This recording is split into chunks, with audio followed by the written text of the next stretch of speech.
Okay, class, I'm here with my mother. We're gonna interview her about the African diaspora. Hello, Mom. How you doing? I'm good.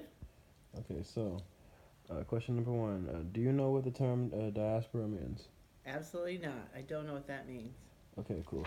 Well, let me to inform you. The diaspora is a term used to identify the scattering people, being that any ethnic group, race, religious group, and they were taken from, sorry, they're taken from their homeland or involuntary migration due to the economy, wars, famine, national disasters. I'm sorry, or ethnic cleansing through forced poverty and drugs, like issues in the communities and such. Okay, so now with your understanding of what diaspora is, do you feel that at this point in your life, with your consciousness, that you are part of a diaspora? Oh, absolutely. Okay, gotcha. Absolutely. I was Okay, born in 1960. My parents migrated from both Texas and Alabama to California. That's how they met. And my grandparents, uh, my grandmother lived in Alabama and she migrated to Chicago for economic reasons. Prior to that, of course, our ancestors were in the South as a result of the slave trade. So they migrated from parts of Africa and Spain and wherever to the United States as part of the slave trade. So yes, absolutely. okay. Before I continue the interview, do you have like any predisposed thoughts about the African diaspora or any of the other diasporas in general, such as the Jewish or the Irish or the No, I don't Hispanic have any Latino? predisposed thoughts about it. Okay.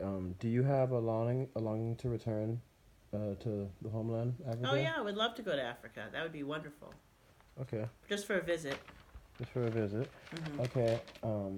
Do you or have you ever had or felt I'm sorry, felt you've experienced having a deterritorialized identity? Deterritorialized here meaning severed of social, political, or cultural practices from your native place or population. No, I relate to who I am. Um, Strong family uh, has taught me a lot about our history. Speaking to relatives uh, through the years, I always listened to my grandparents who lived to be 100. My granddad, and on both sides of my family, we had longevity. So um, I feel I understand my heritage. Of course, if I take Ancestry.plus or one of those kits, where you think you're one thing and then you find out you're something else, that would kind of be a surprise. But my identity is richly African American in the last 100 years or so. So I don't feel like I feel like I know who I am. Okay, good. Question number four, Mom. Has there ever been, or do you have a difference between your feelings and your parents towards your identity? No, No. no. In Okay. fact, when my aunties were young, they would go to the lunch counter, and after they were eating, they would just tell the people, "You just served a black person." So even though my aunties may not have looked their race, they had strong identity for what they were, and they taught us that as well. So I do have a strong identity.